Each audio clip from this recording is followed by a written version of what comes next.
friends, welcome back to my channel. இன்னைக்கு நம்ம சேனல்ல என்ன பார்க்க போறோம்னு பாத்தீங்கன்னாக்கா போன வீடியோல பாத்தீங்கன்னா நாட்டுக்கோழி குழம்பு தான் நான் பண்ணிருந்தேன். இந்த வீடியோல பாத்தீங்கன்னாக்கா அதே நாட்டுக்கோழி குழம்புல இருந்து எடுத்து நம்ம நாட்டுக்கோழி பெப்பர் ஃப்ரை தான் பண்ண போறோம். சோ வாங்க அது எப்படி பண்ண போறோம்னு சொல்லிட்டு நம்ம காட்டுறேன். இப்போ வீடியோக்குள்ள போலாம்.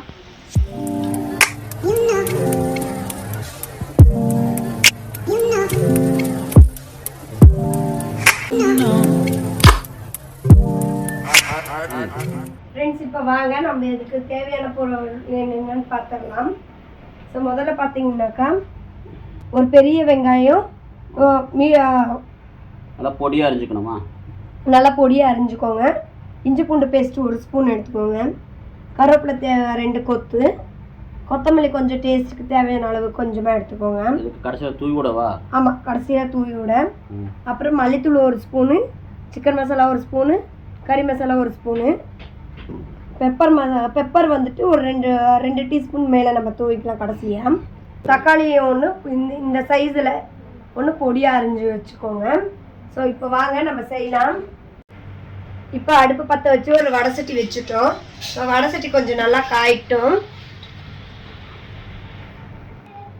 நான் வந்துட்டு இது கொழுப்பு கோழியாக இருக்கிறதுனால ஸோ கொஞ்சமாக தான் நான் எண்ணெய் சேர்த்துறேன், நிறையெல்லாம் எண்ணெய் சேர்த்துறேன். நீங்கள் அதை கொழுப்பு இல்லாமல் தோல் எல்லாம் எடுத்துகிட்டு வாங்கினீங்கன்னாக்கா எண்ணெய் கொஞ்சம் சேர்த்துக்கோங்க. பார்த்தீங்கன்னா எண்ணெய் காஞ்சிருச்சு. அந்த எண்ணெயில் நம்ம ஒரு பெரிய சைஸ் வெங்காயம் வெட்டி இருந்தோம்ல அதை போட்டுடலாம்.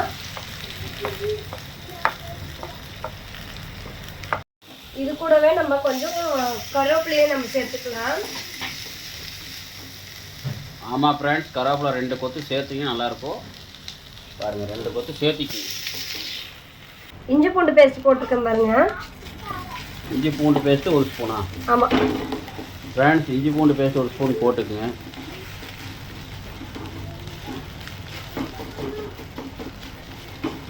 கறி எப்படி குழம்புலேருந்து எடுத்துருக்குவா? ஆமாம், அதான் குழம்புலேருந்து எடுத்து வச்சுருக்கிற கறி. ஆமாம் ஃப்ரெண்ட்ஸ், பார்த்தீங்கன்னா குழம்புல இருக்கிற கறி எடுத்துக்கங்க. பாருங்கள், எடுத்து அப்படியே குழம்போடு தான் இருக்குது. பாருங்கள், அந்த குழம்புல இருக்கிற கறி மட்டும் எடுத்து நம்ம இதில் போட்டுக்கலாம். ஓகே, முதல்ல இதெல்லாம் தாளிச்சிட்டு அதுக்கப்புறம் போட்டுக்கலாம். ஓகே ஃப்ரெண்ட்ஸ், நீங்கள் மீடியம் வச்சுக்கோங்க. ஏன்னா நம்ம இஞ்சி பூண்டு பேஸ்ட் போட்டுக்கிறோம், அதனால் கொஞ்சம் கறிகிற ஒட்டிக்கும். அதனால தான் லைட்டாக உப்பு போட்டு விட்டுக்கோங்க. லைட்டாக தூவி விட்டிங்கன்னா தக்காளி போட்டதுக்கப்புறம் உப்பு போட்டுக்கலாம். பாருங்கள் ஃப்ரெண்ட்ஸ், மஞ்சத்தூள் வந்து நான் போடலை, ஏன்னா ஏற்கனவே நம்ம குழம்புல போட்டிருக்கனால போடலை. பார்த்தீங்கன்னா இப்போ நல்ல வெங்காயம் வணங்கட்டும், அதுக்கப்புறம் நம்ம தக்காளி போட்டுக்கலாம். தக்காளி சேர்த்துக்கலாம். ஃப்ரெண்ட்ஸ், பார்த்தீங்கன்னா தக்காளி வந்து நம்ம சேர்த்தியாச்சு.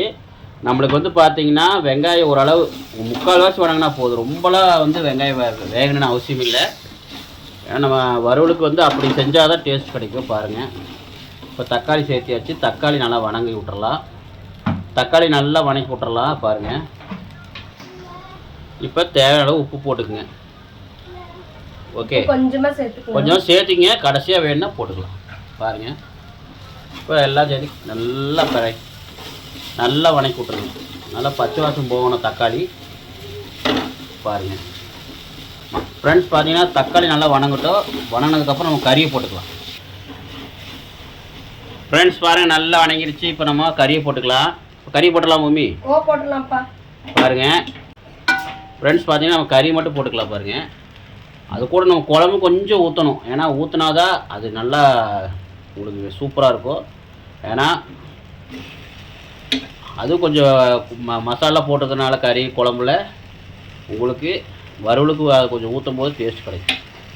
பாருங்கள், ஒரு கரண்டி இல்லை 2 கரண்டி குழம்பு ஊற்றிக்கலாம். நீங்கள் இந்த குழம்புலேருந்து கறி எடுத்து போடுறீங்களேங்க, அந்த குழம்பே கொஞ்சம் ஒரு கரண்டியாக 2 கரண்டி ஊற்றி பாருங்கள். கறியெலாம் போடுறாங்க பாருங்கள், பார்த்தீங்களா? இருடி ஃப்ரெண்ட்ஸ், பாருங்கள் இப்போ கறியெலாம் போட்டுக்கலாம். பாருங்கள், கறியெலாம் போட்டாச்சு. பார்த்தீங்கன்னா இந்த கறி வெறும் 650 ரூபா 1 கிலோ. நம்புவீங்களா? வெறும் 650 ரூபாய்க்கு வாங்கிட்டு வந்த 1 கிலோ.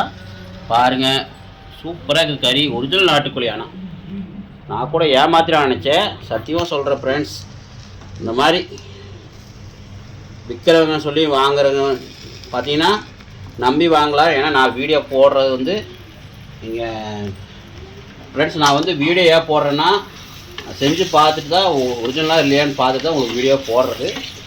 அப்படிதான் நான் போட மாட்டேன். பார்த்துக்கங்க, ஒரிஜினல் நாட்டுக்கோழி தான். நீங்கள் தைரியமாக அவர்கிட்ட கான்டாக்ட் பண்ணி நீங்கள் அவருக்கு பார்த்தீங்கன்னா தைரியமாக நீங்கள் அவருக்கு கால் பண்ணி அந்த நாட்டுக்கோழி விற்கிறவர்கிட்ட நீங்கள் அழகாக வாங்கிக்கலாம். பார்த்தீங்கன்னா இன்னும் பார்த்தீங்கன்னா கொஞ்சம் சேர்த்து ஒரு 2-3-4 கிலோ எடுக்கும்போது அவர் ஒரு 600 ரூபாய்க்கு கூட கறி கொடுப்பாரு. எனக்கு கிலோ 600 ரூபாய்க்கு கொடுத்தாரு. அதனால் பரவாயில்ல.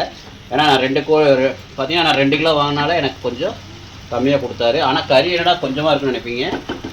நான் குழம்பு கொஞ்சம் கறி போட்டேன், அதனால தான். இப்போ பாருங்கள் எப்படி இருக்குது பாருங்கள். நல்லா அந்த கிரேவி பார்த்தீங்கன்னா அந்த குழம்புலாம் அப்படி சுண்டுது பாருங்க. சுண்டப்போ சூப்பராக இருக்கும். இப்போ நம்ம மசாலா போட்டுக்கலாம். இப்போ வந்து மல்லித்தூள் நல்லா ஒரு ஸ்பூன் அளவு போட்டுக்குங்க. அதுக்கப்புறம் சிக்கன் தூள் 1 ஸ்பூன் அளவு போதும். அதுக்கப்புறம் கறி மசால் நல்லா 1 ஸ்பூன் அளவு போட்டுக்குங்க. ஃப்ரெண்ட்ஸ், பார்த்தீங்கன்னா நம்ம கறி மசாலுமே ஒரு ஸ்பூன் அளவு போட்டுக்குங்க. இப்போ போட்டு போதும். இப்போ வந்து நல்லா பரட்டி விடுங்க. பரட்டி விட்டு போட்டு கடைசியாக நம்ம பார்த்தீங்கன்னா பெப்பர் போட்டு இறக்கலாம். பார்த்தீங்கன்னா இதே காரம்தான், நம்ம பெப்பர் போட வேண்டிய அவசியம் இல்லை. இருந்தாலும் ஃப்ரெண்ட்ஸ் பார்த்தீங்கன்னா நீங்கள் முடிஞ்சளவு ஒரு 1/2 ஸ்பூன் கூட கறி மசாலு சிக்கன் மசாலா போட்டுங்க. ஏன்னா நம்ம கடைசியாக பெப்பர் போடணும், கொஞ்சம் காரமாயிரும். உங்களுக்கு காரம் கம்மியாக வேணும்னா அப்படி சொல்கிறேன். அப்படி இல்லைன்னா இதை 1 ஸ்பூன் அளவு போட்டு கூட செய்யும். காரம் அதிகமாக வேணும்னா நம்ம கடைசியாக பெப்பர் போடுவோம். பார்த்தீங்கன்னா எப்படி இருக்குன்னு. நல்லா இது வந்து நல்லா தாளிப்பு கொடுக்கணும். நல்லா அந்த இது வந்து ட்ரை ஆகணும். குழம்பு இதெல்லாம் வந்து ட்ரை ஆகணும். கடைசியாக நம்ம பெப்பர் தூளை போட்டு இறக்கிடலாம். ஓகே பொம்மி, அவ்வளோதானா? அவ்வளோதான்ப்பா. பெப்பர் போட்டு கொத்தமல்லி போட்டு இறக்கணும், முடிஞ்சிருப்பா. ஓகே ஃப்ரெண்ட்ஸ், இப்போ நல்லா ட்ரை பண்ணிடுங்க. பாருங்கள் எப்படி இருக்குன்னு பாருங்கள், காட்டுறேன்.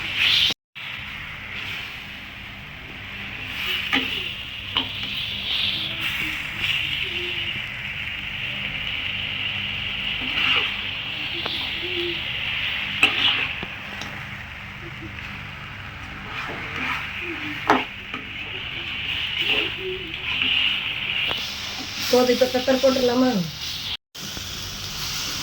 ஃப்ரெண்ட்ஸ் பாருங்கள், நல்லா ஐஸ் பீட் வச்சு சும்மா ஒரு 2 செகண்ட் இப்படி நல்லா கலக்கி விட்ருங்க. அதுக்கப்புறம் தீயை மீடியம் வச்சுட்டு நம்மளுக்கு ஒரு 1/2 ஸ்பூன் அளவுக்கு பெப்பர் தூள் தூவிக்கலாம். ரொம்ப வேண்டாம், ஏன்னா காரம் இதுலேயே அதிகமாக இருக்கும்.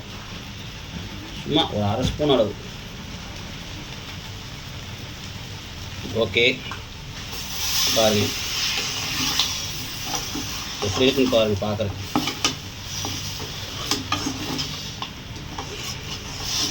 சூப்பராக நம்மளுக்கு பெப்பர் ஃப்ரை ரெடி. நாட்டுக்கோழி பெப்பர் ஃப்ரை. பார்த்தீங்கன்னா பெப்பர் போட்டதுக்கப்புறம் தான் அந்த நாட்டுக்கோழி பெப்பர் ஃப்ரைக்கே ஒரு இதே இருக்குது, அந்த பேருக்கு தகுந்த மாதிரி இருக்குது. ஓகே ஃப்ரெண்ட்ஸ், பெப்பர் தூவி விட்டோன்னே ஆஃப் பண்ணிடுங்க ஸ்டவ். அவ்வளோதான். சும்மா ஒரு பேட் விட்டு ஆஃப் பண்ணி விட்ருங்க. நம்ம கடைசியாக கொத்தமல்லி, அவ்வளோதான். Okay, ready. வாங்க நம்ம சாப்பிடும்போது உங்களுக்கு எப்படி இருக்குது ஏதுன்னு காட்டுறேன்.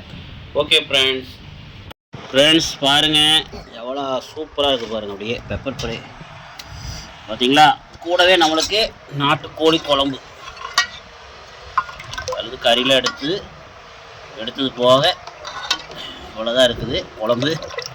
ஏன்னா எல்லாம் சாப்பிட்ட ஏற்கனவே. இங்கே பாருங்கள், குழம்பு அல்டிமேட்டாக இருந்தது. அதோட பெப்பர் ஃப்ரை அதுக்கு மேலே சொல்ல வேணும். வாங்க, நான் சாப்பிட போகிறதில்ல, எங்கள் பாப்பா எங்கள் ஒய்ஃப் தான் சாப்பிட்டு சொல்லுவாங்க. வாங்க ஃப்ரெண்ட்ஸ் பாருங்கள், நம்ம குழம்பு வறுவல் களி இது 3த்தையும் வச்சு சாப்பிட்டு பார்க்க போகிறோம். இப்போ நம்ம பாப்பாக்கு முதல்ல கொடுப்போம்.